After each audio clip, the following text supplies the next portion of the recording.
Dear students, आज का हमारा टॉपिक है स्ट्रीम फ्लो मेजरमेंट। सबसे पहले तो स्ट्रीम फ्लो क्या होता है कि किसी भी स्ट्रीम, रिवर और चैनल में जो फ्लोइंग वाटर होता है उसको हम स्ट्रीम फ्लो कहते हैं। जो बहता हुआ जल है, चाहे वो स्ट्रीम में हो, चाहे वो रिवर में हो, चाहे किसी भी चैनल्स के अंदर हो या ट्रिब्यूटरी के अंदर हो, उसको हम स्ट्रीम फ्लो कहते हैं। स्ट्रीम फ्लो को हम क्यूब फीट पर सेकेंड डिस्चार्ज के रूप में मापते हैं। और जो स्ट्रीम फ्लो का जो मेजरमेंट है, उस मेजरमेंट को हम दो कैटेगरीज के अंदर डिवाइड करते हैं। पहली कैटेगरी है डायरेक्ट डिटर्मिनेशन ऑफ डिस्चार्ज और सेकंड है इनडायरेक्ट डिटर्मिनेशन ऑफ डिस्चार्ज। जो डायरेक्ट डिटर्मिनेशन ऑफ डिस्चार्ज है वो 5 तरह का होता है। पहला है एरिया वेलोसिटी मेथड, सेकंड है मूविंग बोट मेथड, थर्ड है डायलेट मेथड, और फोर्थ है इलेक्ट्रोमैग्नेटिक मेथड्स, और फिफ्थ है अल्ट्रासोनिक मेथड। तो ये direct determination of stream flow measurement के 5 मेथड है। पहला है area velocity method. Area velocity method है जो स्ट्रीम फ्लो मेजरमेंट का इम्पोर्टेंट एस्पेक्ट है, और इस एरिया वेलोसिटी मेथड के अंदर करंट मीटर, जिसको हम मैकेनिकल डिवाइस बोलते हैं, उसका यूज करके स्ट्रीम वेलोसिटी फील्ड को एक्यूरेटली डिटरमाइन किया जाता है, उसको निर्धारित किया जाता है। और जो एरिया वेलोसिटी मेथड है, इसके अंदर जो एरिया मेजरमेंट के लिए सिलेक्ट किया गया है, उसको क्रॉस सेक्शन के अंदर बांट कर और उन साइड को मेजर किया जाता है। हर सेक्शन का वेलोसिटी एरिया के अकॉर्डिंग वो कैलकुलेट किया जाता है। इसको एक डायग्राम के द्वारा देखते हैं। जैसे कोई भी रिवर है, जैसे ये रिवर फ्लो हो रही है, तो ये जो रिवर फ्लो हो रही है, तो इसका मान लीजिए इस सेक्शन का हम मेजरमेंट करना चाहते हैं, तो इस सेक्शन को हम यहाँ ले आए हैं। इस सेक्शन को, जो ये सेक्शन है, तो मान लीजिए ये सेक्शन हम इस रिवर से हमने यहाँ इसको निकाल लिया है। तो इस सेक्शन के हम अब सब सेक्शन करेंगे। मान लीजिए वाटर का लेवल यहाँ था, यहाँ वाटर का लेवल है, तो इस वाटर लेवल के ऊपर हम इसके सब सेक्शन करेंगे। मान लीजिए पहला सब सेक्शन, दूसरा सब सेक्शन, तीसरा sub section, fourth sub section. तो इन सब सेक्शन को वर्टिकल्स भी बोला जाता है, इनको वर्टिकल्स कहा जाता है। तो जो पहला सब सेक्शन, जैसे ये सब सेक्शन है, इसकी जो विड्थ है उसको हम W1 का नाम दे देते हैं। जो सेकंड वाला है इसको W2, और लास्ट का है तो WN हो जाएगा, N नंबर तक। और जो स्ट्रीम का बेस है, इस बेस के अंदर जो डेप्थ, उस डेप्थ के अंदर वेरिएशन पाया जाता है। तो इस तरह जो बीच के अंदर जो वाटर फ्लो होता है स्ट्रीम सेक्शन के अंदर, उसको इंटरमीडिएट सेगमेंट कहते हैं हम। और जो इसके कॉर्नर पे है जहाँ डेप्थ कम होती है, और दोनों तरफ की जो डेप्थ है दोनों तरफ की, उनको एंड सेगमेंट कहते हैं।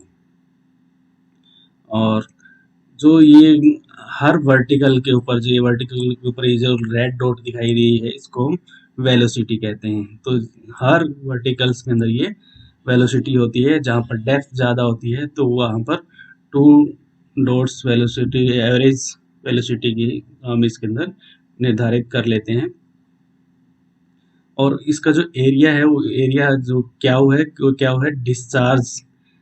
डिस्चार्ज किसके इक्वल होगा? Area multiply velocity.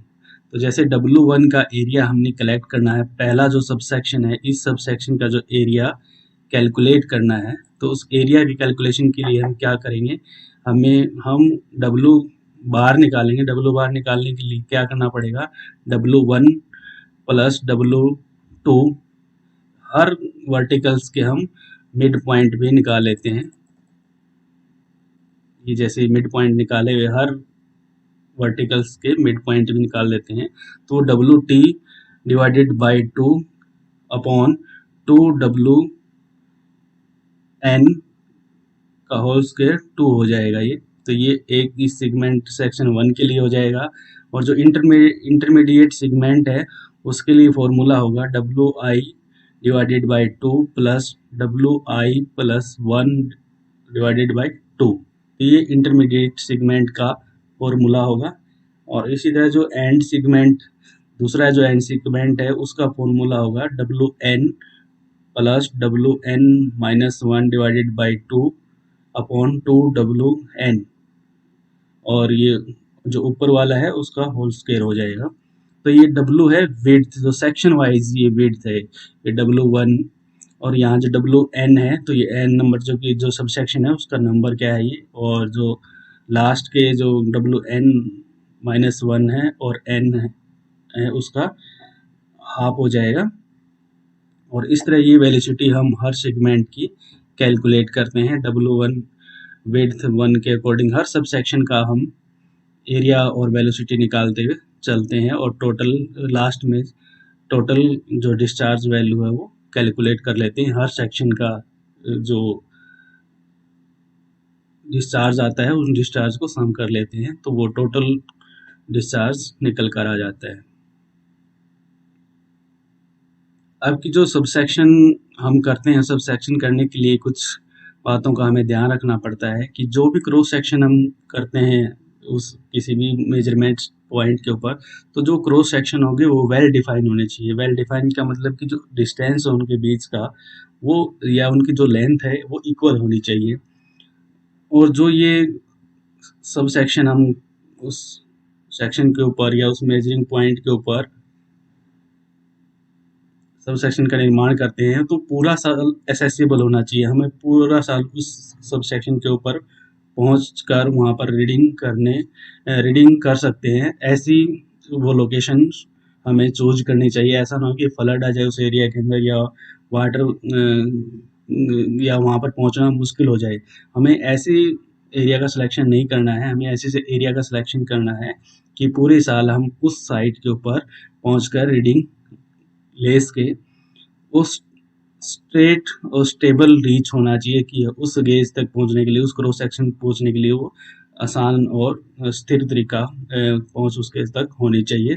और उसके बाद जो स्ट्रीम है, स्ट्रीम के अंदर जो पानी है वो बैक वाटर इफेक्ट से फ्री होना चाहिए कि जो किनारों की तरफ जो मोमेंट होता है वो स्लो होता है और बीच के अंदर जो पानी की स्पीड है वो ज़्यादा होती है।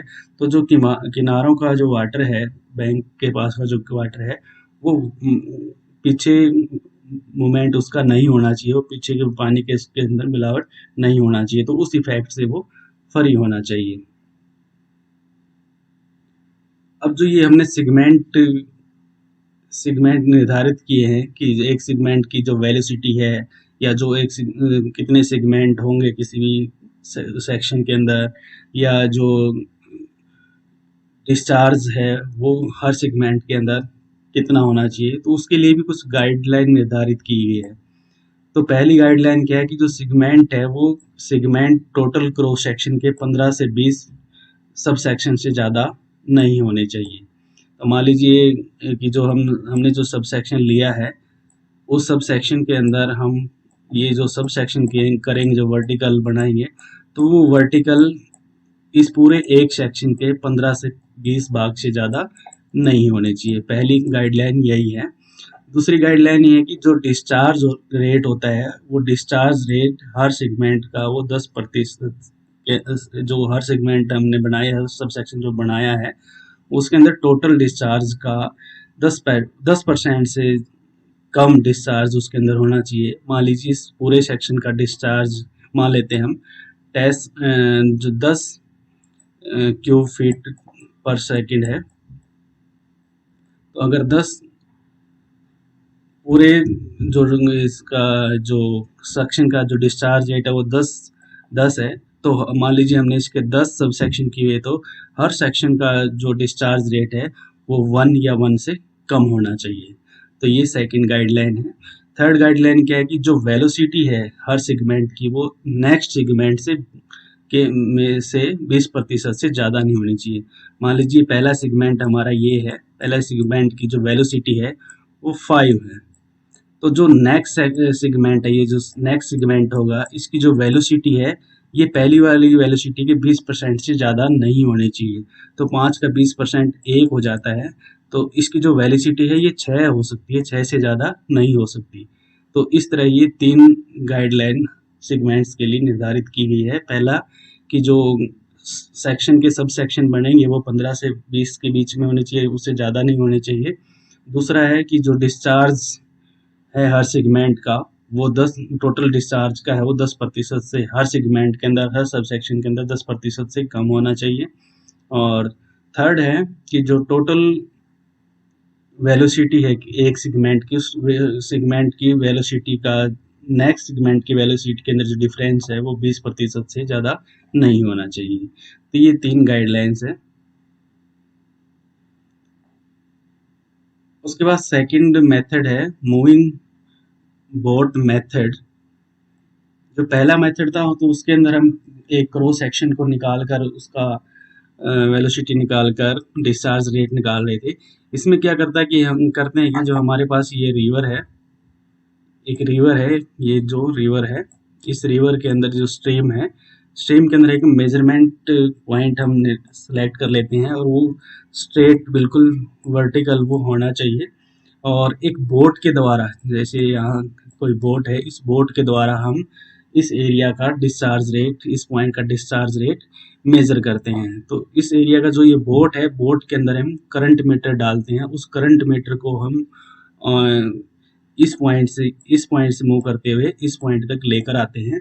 और जो ये एरिया है, जो ये रिवर का जो एरिया है, इस रिवर को हम सेक्शन के अंदर डिवाइड कर लेते हैं। जैसे W1 है, W2 है, इस तरह हम इस सेक्शन को, इस एरिया को, इस पॉइंट को, मेजरमेंट स्टेशन को हम डिवाइड कर लेते हैं, मेजरमेंट पॉइंट को। और जो ये VF है, ये फ्लो आ रहा है इधर से,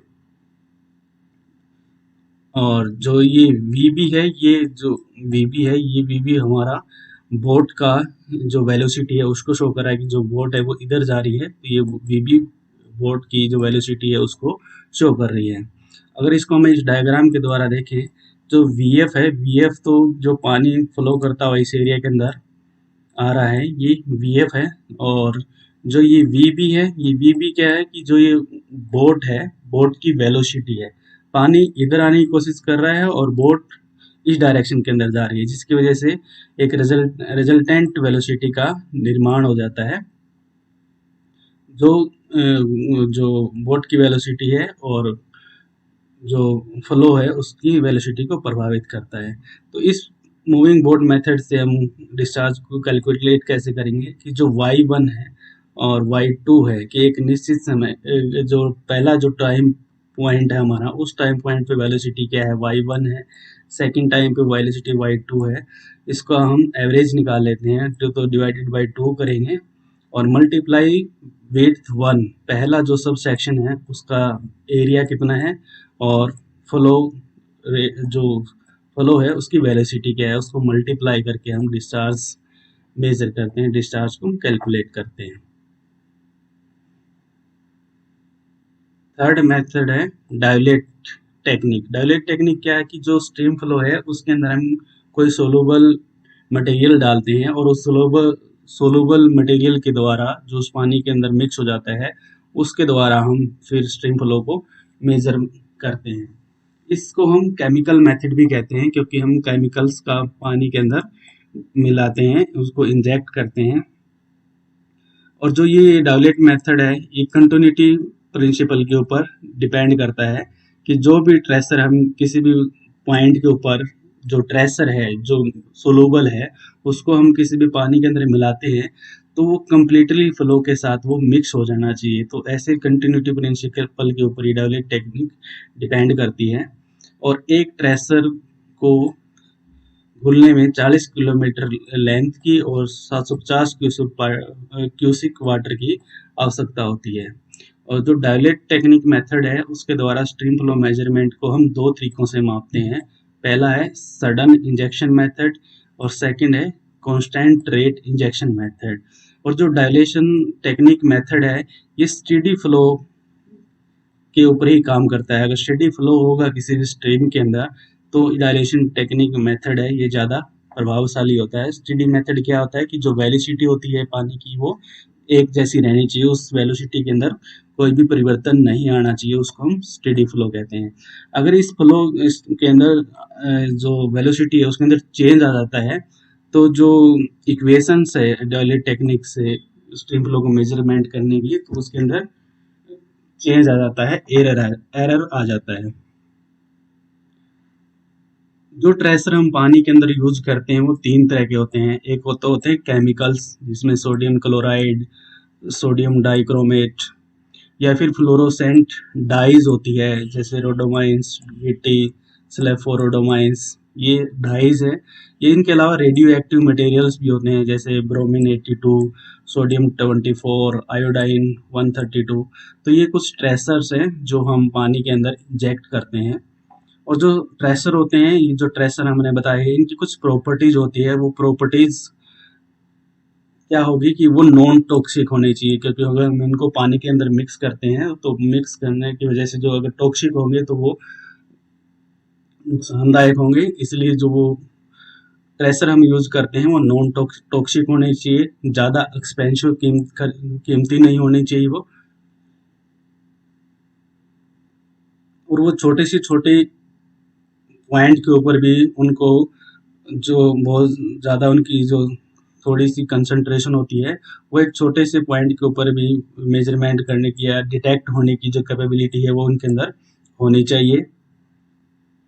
और जो ट्रेसर है वो किसी भी सेडिमेंट्स या वेजिटेशन द्वारा वो अब्जॉर्ब नहीं किए जाने चाहिए। तो जो ट्रेसर हम यूज करेंगे वो अब्जॉर्प्शन के अंदर नहीं आने चाहिए, उनका अब्जॉर्प्शन नहीं होना चाहिए, ना ही वो इवेपोरेशन के रूप में वो लॉस्ट होना चाहिए। उनका इवेपोरेशन भी नहीं हो सकता है। अगर इवेपोरेशन हो जाएगा तो उस ट्रेसर को हम इसके अंदर यूज नहीं करते हैं। और ना ही वो केमिकली रिएक्ट करना चाहिए। जो हमारा जो स्ट्रीम फ्लो है उसका, चाहे वो चैनल बेड हो, चाहे उसके जो किनारे हैं उनके साथ, कंक्रीट के साथ, वो केमिकल रिएक्शन उसका नहीं होना चाहिए। तो ये जो 6 प्रॉपर्टीज है, हर ट्रेसर के अंदर ये प्रॉपर्टीज होनी चाहिए। नॉन टॉक्सिक होना चाहिए, चीप होना चाहिए, वो किसी भी पॉइंट पर उनको डिटेक्ट करने की कैपेबिलिटी होनी चाहिए उस ट्रेसर के अंदर। वो वेजिटेशन से या सेडिमेंट्स के द्वारा अब्जॉर्ब नहीं हो जाना चाहिए, और ना ही वो इवेपोरेशन के द्वारा लॉस्ट होना चाहिए, और ना ही वो केमिकल रिएक्शन होना चाहिए चैनल बेड के साथ, और चैनल के किनारों के साथ उसका केमिकल रिएक्शन नहीं होना चाहिए। जो डायलेशन हम यूज करते हैं, वो डायलेशन की जो लेंथ है, हमने फर्स्ट जो मेथड इसको पढ़ रहे थे, तो 40 किलोमीटर की जो लेंथ है इसके लिए स्टेबल होती है। बहुत ज़्यादा लंबी जो लार्ज लेंथ के इसको ज़रूरत पड़ती है। और जो फॉर्मूला लेंथ को लिए यूज किया गया था 1960 के अंदर, रिमर के द्वारा ये यूज किया गया था।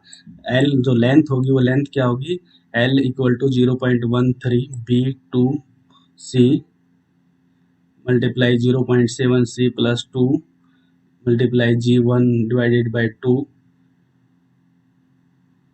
Upon GD। तो इसमें जो L है वो तो लेंथ होगी, B होगा एवरेज विड्थ होगी B, और C होगा कांस्टेंट वैल्यू है ये, जी कांस्टेंट वैल्यू है C, और जो D है वो होगा एवरेज डेप्थ स्ट्रीम की, और G है जो असलरेशन होती है ग्रेविटी की वजह से वाटर के अंदर, वो तो उसके द्वारा वो डिवाइड करके हम इस लेंथ को कैलकुलेट करते हैं।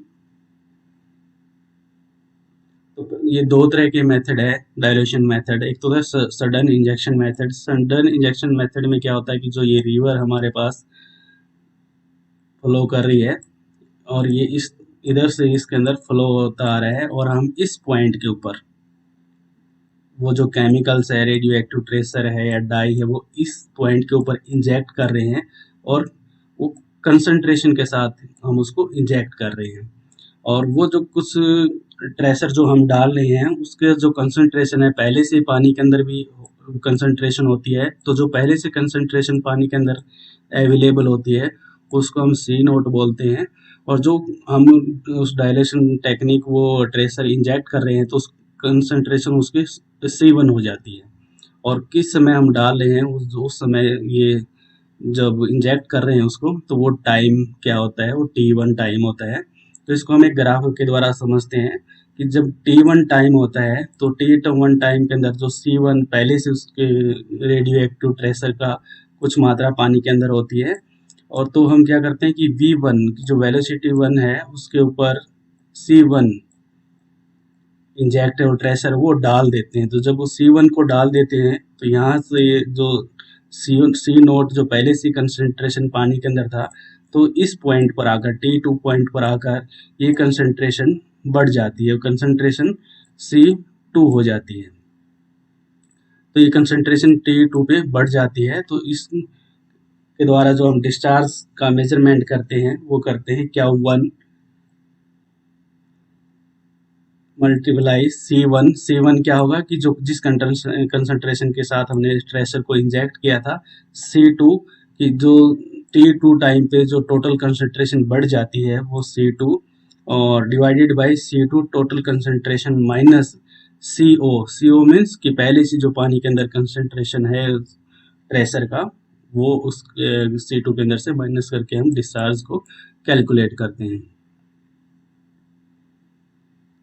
इस मेथड के द्वारा जो डिस्चार्ज है वो डायरेक्टली एस्टिमेटेड कर सकते हैं हम।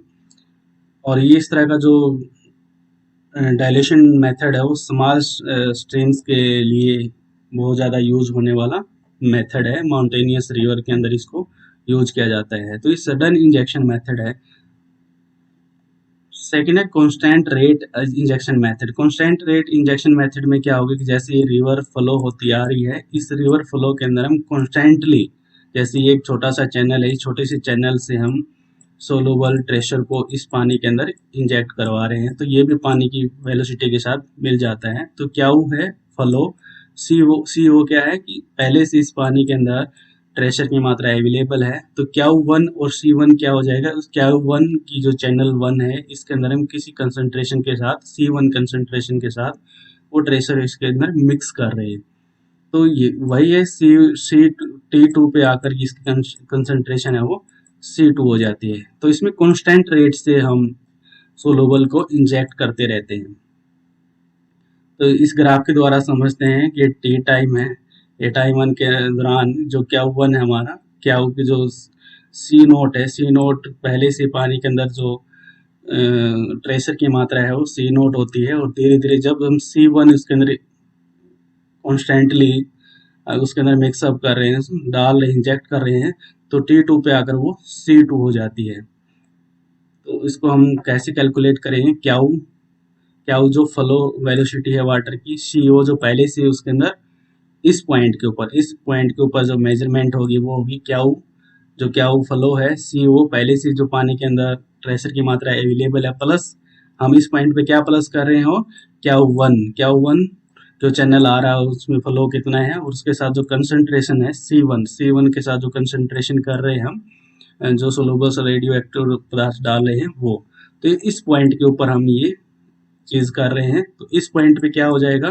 क्याऊ जो ये क्याऊ है ये प्लस Q1 हो जाएगा। क्याऊ और Q1, ये क्याऊ पहले वाला जो फ्लो आ रहा है पीछे से, और ये इधर से जो कांस्टेंट रेट इंजेक्शन है वो Q1, और इसके साथ यहाँ पर जो कंसंट्रेशन है वो C2 हो जाता है, तो मल्टीप्लाई बाई C2 हो जाएगा। तो इस फॉर्मूला से हम इस डिस्चार्ज फॉर्मूला को निकाल सकते हैं। ये डिस्चार्ज फॉर्मूला हो जाएगा, या स्ट्रीम फ्लो मेजरमेंट हो जाएगा, Q equal to Q1 multiply C1 minus C2 divided by C2 minus C note.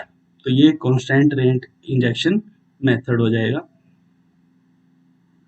उसके बाद है थर्ड इलेक्ट्रोमैग्नेटिक मेथड। जो मैग्नेटिक मेथड है ये फ्रेडरिक प्रिंसिपल के ऊपर काम करता है। फ्रेडरिक प्रिंसिपल क्या है कि जो वाटर बॉडीज होती है, वाटर बॉडी के नीचे बेस के अंदर, जैसे अंडरग्राउंड ये जो बेस है यहाँ पर, ये जो अंडरग्राउंड बेस है, ये इस अंडरग्राउंड बेस के अंदर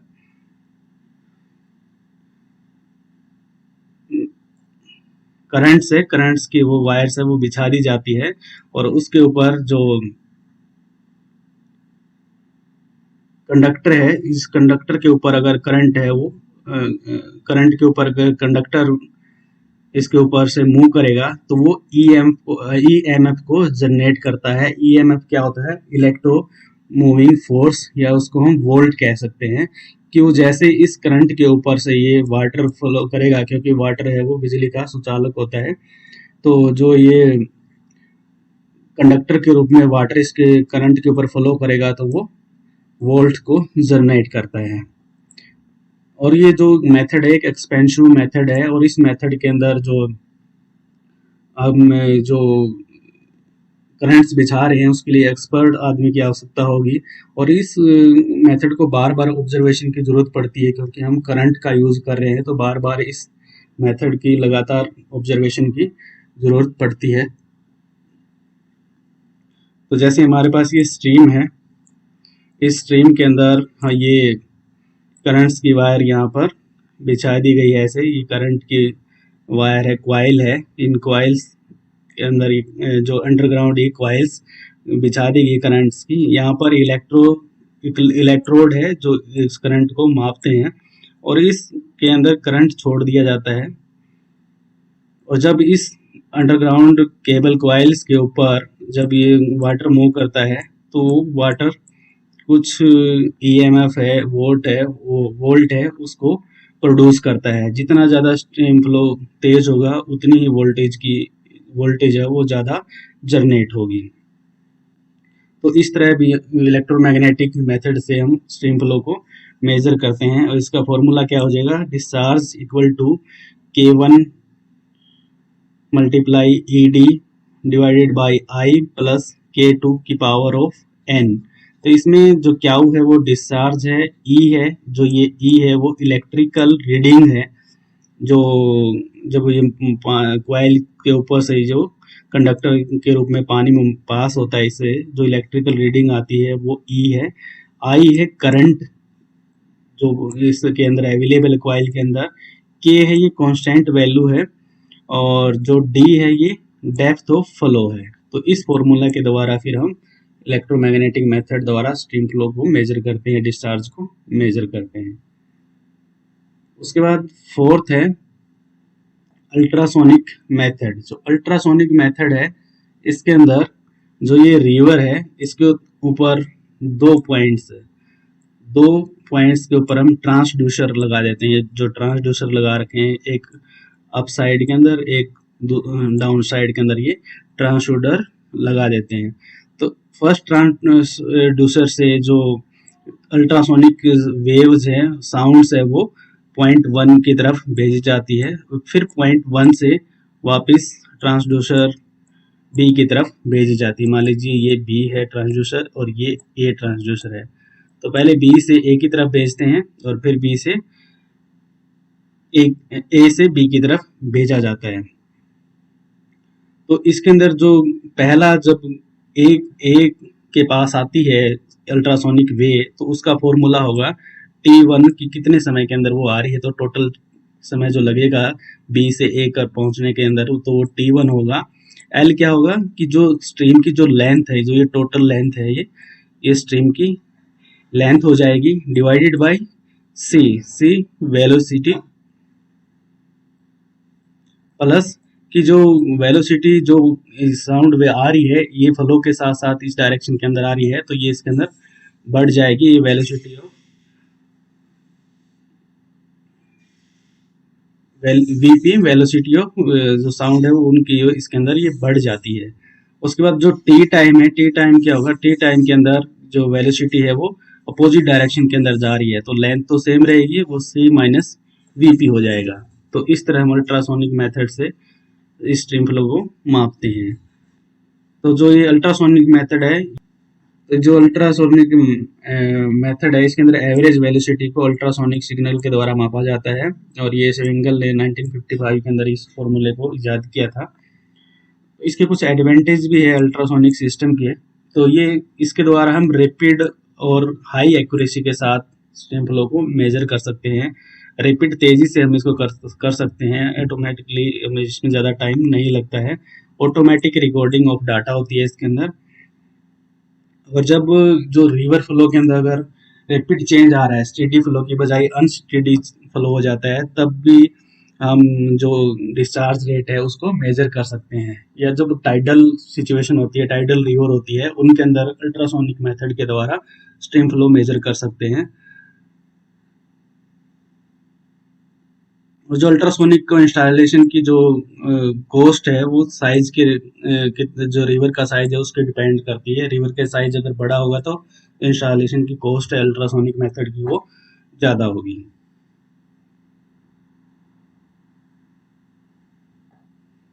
उसके बाद जो दूसरा मेथड है वो इनडायरेक्ट डिटर्मिनेशन ऑफ डिस्चार्ज है।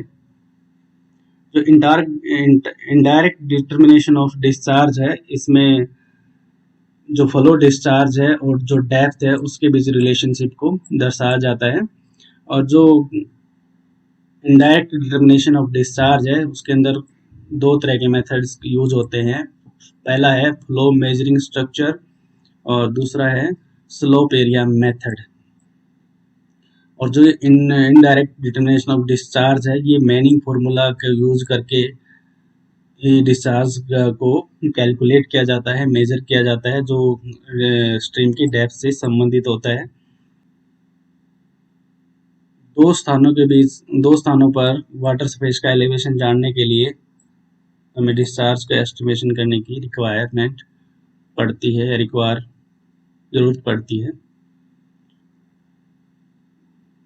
तो ये पहला है slope area method. Slope area method में क्या है कि जैसे कोई चैनल का बेड है और ये चैनल का बेड है, ये डेटम से इसकी हाइट है, ये चैनल बेड की डेटम से हाइट है और ये इसका एलिवेशन है रिवर्स का। तो जो डेटम से हाइट है इसको हम Z1 मान लेते हैं, जैसे ये डेटम से हाइट है इसकी Z1 है। और जो ये एलिवेशन है रिवर का, जो एलिवेशन है उस एलिवेशन को Y1 मान लेते हैं। और इसके साथ एक एलिवेशन और होता है जो वाटर की ऊपरी लेयर का होता है, जिसको V1 की power of divided by 2G के रूप में हम नोट कर लेते हैं। तो उसी तरह जो दूसरा पार्ट है वाटर का वो एलिवेशन डेटम से एलिवेशन Z2 हो जाएगा और जो ये सरफेस है वाटर सरफेस का वो Y2 हो जाएगा। लेकिन जहाँ से जो ये एलिवेशन था, ये एलिवेशन यहाँ ऐसे आना चाहिए था, लेकिन ये इतना लॉस हो जाता है। ये लॉस, इसको हम L बोलते हैं, ये लॉस हो जाता है कि जो यहाँ से एलिवेशन है ये जो लेयर है यहाँ तक आनी चाहिए थी, लेकिन ये एक्चुअल में यहाँ तक है। तो ये जो है ये लॉस हो जाता है।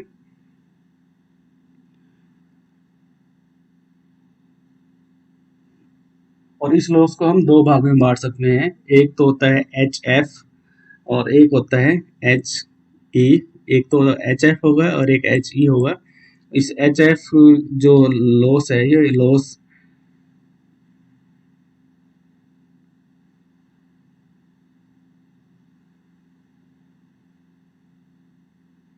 जो रिवर के अंदर जो ग्रेविटी है, फ्रिक्शन है, उसकी फ्रिक्शन घर्षण की वजह से जो लॉस होता है उसको HF बोलते हैं। और जो ईडी लॉस होता है उसको HE बोलते हैं, ईडी लॉस को।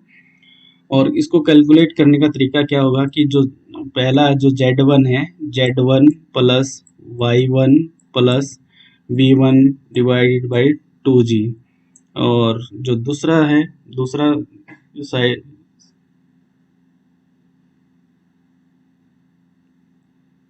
V1 की power of 2 divided by 2G। और इस जो दूसरा पार्ट है वो Z2 plus Y2 plus V2 की power of 2 divided by 2G plus HL हो जाएगा। ये जो ये V यहाँ वाला जो पार्ट है ये लॉस के रूप में आ जाएगा, उसको हम HL बोलते हैं। तो इस तरह हम स्लोप एरिया मेथड के द्वारा हम डिस्चार्ज इस फॉर्मूला के द्वारा कैलकुलेट करते हैं। उसके बाद सेकंड जो इनडायरेक्ट मेथड है वो फ्लो मेजरिंग स्ट्रक्चर मेथड है, जिसके अंदर हम थिन प्लेट स्ट्रक्चर यूज करते हैं, वियर्स का यूज करते हैं, फ्लम्स का यूज करके स्ट्रीम फ्लो को मेजर किया जाता है। जो पहला मेथड है थिन प्लेट मेथड, ये थिन प्लेट मेथड है जो रिवर्स होती है उसके अंदर जो करस्ट होती है, करस्ट के अंदर एक वायर है, वो वायर लगा दी जाती है और उसके ऊपर वाटर फ्लो करता है, जिसके द्वारा हम जो डिस्चार्ज रेट है उसको मेजर करते हैं। सेकंड है वियर्स जो वियर्स है, वियर्स के अकॉर्डिंग ये जो डायग्राम है ये व्यूअर्स को शो कर रहा है। जो वियर है वो रेक्टेंगल आकार की, जैसे ये वियर इस स्ट्रीम फ्लो के अंदर यहाँ इसको बनाया गया है, कंस्ट्रक्ट किया गया है, या फिर किपोलैन टी के आकार की हो सकती है, या फिर नोच आकार की जो वियर है इनके अंदर कंस्ट्रक्ट कर सकते हैं हम रिवर के अंदर, और हम जो स्ट्रीम फ्लोज को मेजर कर सकते हैं। और इस तरह की जो मेजरमेंट टेक्निक है वो उसकी जो कॉस्ट है वो भी लोअर होती है, और इसको कंस्ट्रक्ट करना भी बहुत ज़्यादा इजी होता है, आसान होता है।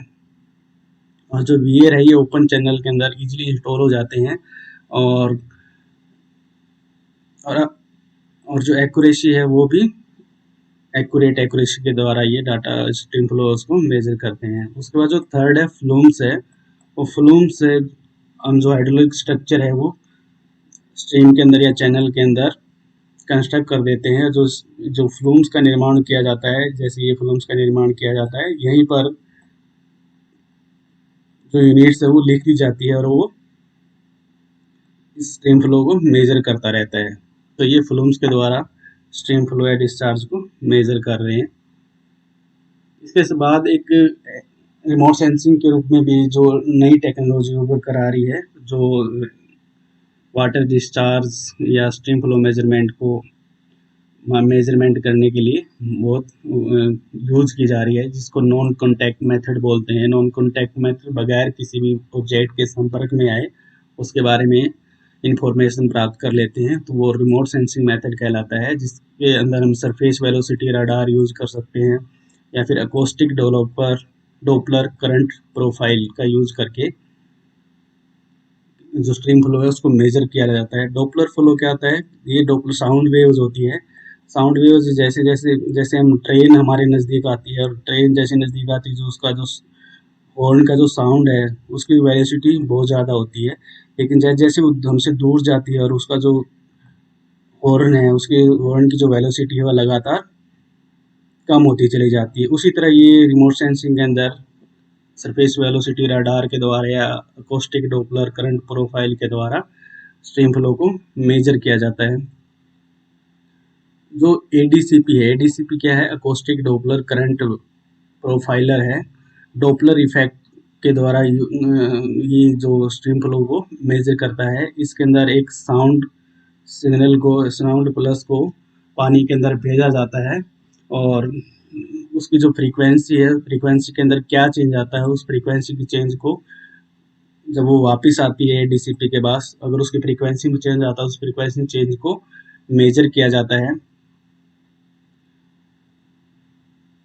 अगर उस फ्रीक्वेंसी के अंदर चेंज आता है या कोई डोपलर शिफ्ट हो जाता है, जो साउंड वेव होती है, और उनके अंदर कुछ चेंज आ जाएगा, फ्रीक्वेंसी के अंदर चेंज आ जाएगा, तो वो जो एडीसीपी है उस ट्रांसफर को या फ्रीक्वेंसी चेंज को वाटर वेलोसिटी के अंदर ट्रांसलेट कर देता है। इसके बाद फिर तो ये जो डिस्चार्ज रेट कैलकुलेट कर लेते हैं। उसके बाद जो साउंड है, ट्रांसमिटेड साउंड है, वो ट्रांसड्यूसर की सहायता से जो रिवर है, स्ट्रीम है, उसके बॉटम तक भी भेजी जाती है, और वापस उस सिग्नल को रिसीव कर लिया जाता है। तो उसके द्वारा हम स्ट्रीम की डेप्थ को भी मेजर कर सकते हैं। उसके बाद मेजरिंग गेज भी होते हैं स्ट्रीम फ्लो को मेजर करने के लिए। स्ट्रीम के अंदर जो स्ट्रीम का जो एलिवेशन है, उस एलिवेशन को मेजर करने के लिए मेजरिंग स्टेज के ऊपर गेज लगे हुए होते हैं। वो गेज दो तरह के होते हैं, एक तो होता है मैनुअल गेज, एक होता है ऑटोमेटिक स्टेज रिकॉर्ड। जो मैनुअल गेज होता है, उन मैनुअल गेज पर मनुष्य जो रिकॉर्डर है, उस रिकॉर्डर को साइट पर जाकर उन डाटा को रिकॉर्ड करना पड़ता है। तो मैनुअल गेज दो तरह के होते हैं, एक होता है स्टाफ गेज, एक होता है वायर गेज। जो स्टाफ गेज होता है वो दो तरह का होता है, वर्टिकल स्टाफ गेज और सिलेक्शन स्टाफ गेज।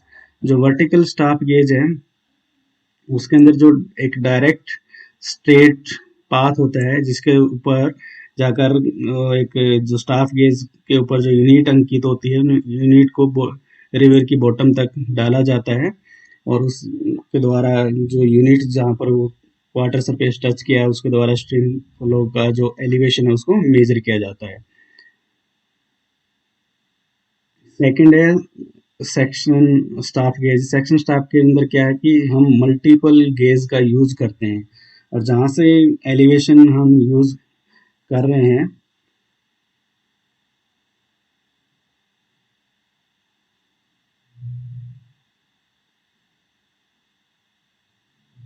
तो हर जो ये गेज यूज कर रहे हैं, हर गेज के लिए जो डेटम है वो कॉमन डेटम यूज होगा हर गेज के लिए, और जो हर गेज की वैल्यू है वो ओवरलैपिंग वैल्यू होनी चाहिए।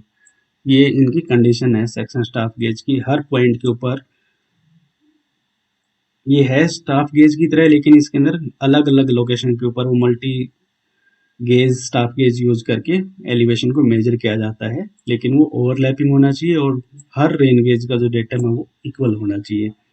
दूसरा है वायर गेज। जो वायर गेज सिस्टम है वो किसी स्ट्रीम के जो पुल है, पुल के ऊपर, ब्रिज के ऊपर इसको सेट कर दिया जाता है। जैसे ये बॉक्स हमें दिखाई दे रहा है, इसके अंदर ये चेन सिस्टम है, जंजीर है, और इस चेन के साथ ये स्केल लगा हुआ है जो इसकी एलिवेशन को रिकॉर्ड करता है, और इस चेन के साथ एक वेट लगा हुआ है।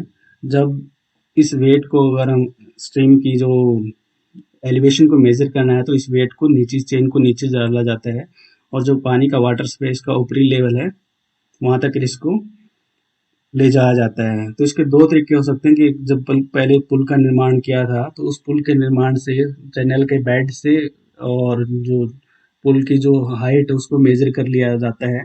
तो उसके द्वारा तो पहला तरीका ये होगा कि जो वाटर सरफेस है उस तक ये वेट चला जाए, और टोटल जो हाइट निकली हुई है चैनल बेड से पुल की जो हाइट है उसमें से हम इस हाइट को, जहाँ पर मान लीजिए यहाँ पर वेट, यहाँ पर वाटर सरफेस है और यहाँ तक की जो हाइट है वो कैलकुलेट करके इस टोटल वैल्यू से में हम माइनस कर देंगे तो ये एलिवेशन है वाटर सरफेस जो स्ट्रीम का है एलिवेशन वो निकल कर आ जाएगा। दूसरा क्या है कि हम इस वेट को डायरेक्टली इस चैनल बेड तक लेके जाएं और वो वैल्यू जहाँ पर ये वाटर टच कर रहा है तो वो वैल्यू कैलकुलेट करके हम स्ट्रीम का एलिवेशन निकाल सकते हैं। दूसरा है ऑटोमेटिक स्टेज रिकॉर्डर। तो इसमें जो एलिवेशन है वो ऑटोमेटिकली रिकॉर्ड होता है। तो ये दो मेथड है इसमें, फ्लोट गेज रिकॉर्डर और बबल गेज रिकॉर्डर, जो एलिवेशन को रिकॉर्ड करते हैं। तो जो स्ट्रीम फ्लो होती है, स्ट्रीम फ्लो जो मान लीजिए किसी एरिया के अंदर ये स्ट्रीम जा रही है तो उसके डेप्थ के साथ साथ जो स्ट्रीम का बेड होता है उसके साथ साथ एक फ्लोट गेज का निर्माण किया जाता है, एक चिनाई कर दी जाती है। तो जो स्ट्रीम होती है, स्ट्रीम से पाइप के द्वारा वो जो गेज है वो जोड़ दिया जाता है। तो जितनी जो स्ट्रीम के अंदर हाइट होती है, एलिवेशन होता है, उस एलिवेशन के अकॉर्डिंग ही इस गेज के अंदर पानी की मात्रा वही इकट्ठी होती रहती है। जैसे जैसे इस रिवर के अंदर एलिवेशन बढ़ेगा तो जो फ्लोट है इस गेज के अंदर, ये फ्लोट है, इस ये भी अपने आप इस पानी की मात्रा बढ़ेगी तो ये फ्लोट है वो ऊपर बढ़ता चला जाएगा, एलिवेशन बढ़ता चला जाएगा। और इस फ्लोट के साथ ये वाक वे है जहाँ से हम जो मनुष्य रिकॉर्ड करता है, वो रिकॉर्डर यहाँ पर फिर इस एलिवेशन को रिकॉर्ड करता चला जाता है, और ये अपने आप जो स्ट्रीम फ्लो का एलिवेशन है वो रिकॉर्ड होता रहता है। दूसरा है बबल गेज। बबल गेज क्या है कि जैसे ये इंस्ट्रूमेंट रूम है जहाँ से भाप या हवा प्रोड्यूस होती है, उस हवा को एक नली के द्वारा चैनल के बेड तक ले जाया जाता है, और उन बबल की संख्या के आधार पर जो वेलोसिटी होती है बबल्स की, उन वेलोसिटी के आधार पर से स्ट्रीम का जो हाइट है वो कैलकुलेट की जाती है। प्रेशर के द्वारा वो इस पाइप के द्वारा बबल्स है वो बबल्स छोड़े जाते हैं, और रेफरेंस लेवल से इस बबल्स की वेलोसिटी के अकॉर्डिंग जो एलिवेशन है उसको मापा जाता है।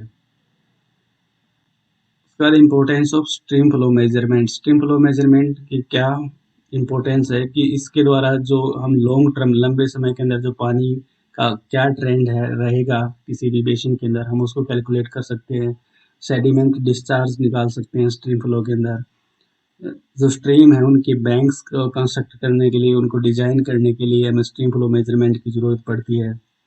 और इसको मेजरमेंट हम इसलिए भी करते हैं क्योंकि ये हाइड्रोलॉजिकल साइकिल का एक महत्वपूर्ण कंपोनेंट है जिसके द्वारा हमें रन ऑफ का पता चलता है। लेकिन इसकी कुछ लिमिटेशन भी है। अगर फ्लड जैसी सिचुएशन किसी भी एरिया के अंदर उत्पन्न हो जाती है तो उस एरिया के अंदर स्ट्रीम फ्लो की फोरकास्टिंग करना मुश्किल हो जाता है। और जो ये स्ट्रीम फ्लो मेजरमेंट है, ये एक पॉइंट से दूसरे पॉइंट पर अगर हम स्ट्रीम फ्लो मेजरमेंट की फोरकास्टिंग कर रहे हैं तो वो सारी जो फोरकास्टिंग है वो स्टेडी लेवल के ऊपर निर्भर करती है। अगर स्टेडी स्टेज के अंदर फ्लो है तो वो हम एक पॉइंट से दूसरे पॉइंट के ऊपर फोरकास्टिंग कर सकते हैं। लेकिन जब फ्लो अनस्टेडी हो जाएगा तो प्रॉब्लम क्रिएट हो जाती है और मेजरमेंट के अंदर एरर आ जाता है। इसलिए ये इस स्ट्रीम फ्लो मेजरमेंट की लिमिटेशन है।